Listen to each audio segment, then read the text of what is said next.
many things. The good news about this, and especially by looking at everything else that is happening across the world, is that this is a short order phenomenon. So we are going to see a challenge for maybe 8 weeks to 10 weeks. But after that, this thing is going to end. And once this ends, I think there'll be a new beginning and there'll be a new opportunity for us to look at it, the world very differently. I think in the last many years, India has had several opportunities, but perhaps COVID-19 may be that moment that we need to create a new opportunity for us where we start to emphasize and demonstrate leadership over the next few years. And already, if you look at the way we have responded to COVID with the Prime Minister going early on shutting down travel, starting to talk about how we should take leadership in terms of treating with the lockdown and how we have handled COVID very maturely as compared to many of the other developed nations, it's clear that many other countries are watching us.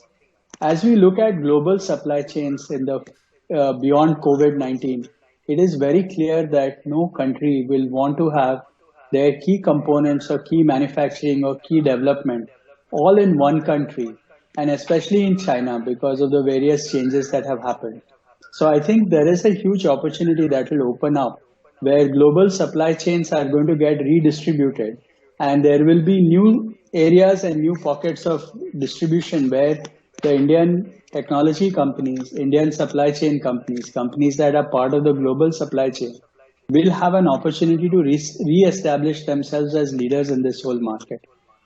I also see an opportunity for the software industry as such because of the various changes that have happened and the fact that we have demonstrated during this COVID period that the industry can continue to work. A lot of the people have been able to work from home, and at Persistent, for example, almost 100% of the people are able to work from home very effectively. So we have demonstrated that this whole offshore model, working remotely and still maintaining productivity and quality of work, has been demonstrated without any doubt during this COVID-19 period. So I think this is going to help us in ensuring that when the market comes back up again, we come in much stronger in this world as a country that has the vision, as demonstrated by the leadership both politically and with the Prime Minister, with the vision that the software industry or the tech industry is able to sustain and perform despite the hostile conditions that we have had.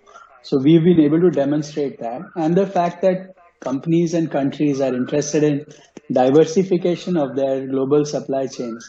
I think all of those things help in very well to establish India as a world leader in this market going ahead and not be seen as a third world country as people have seen. So I think from here on, we should stop thinking of us as a third world country, but start to demonstrate ourselves as world leaders across various kinds of areas, economics, politics, and also business.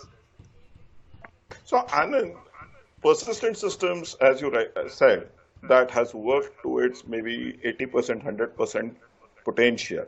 But when you talk about conventional businesses, they are going to take a big hit due to this COVID crisis. So even because of that, our economy is going to also take a big hit due to this crisis.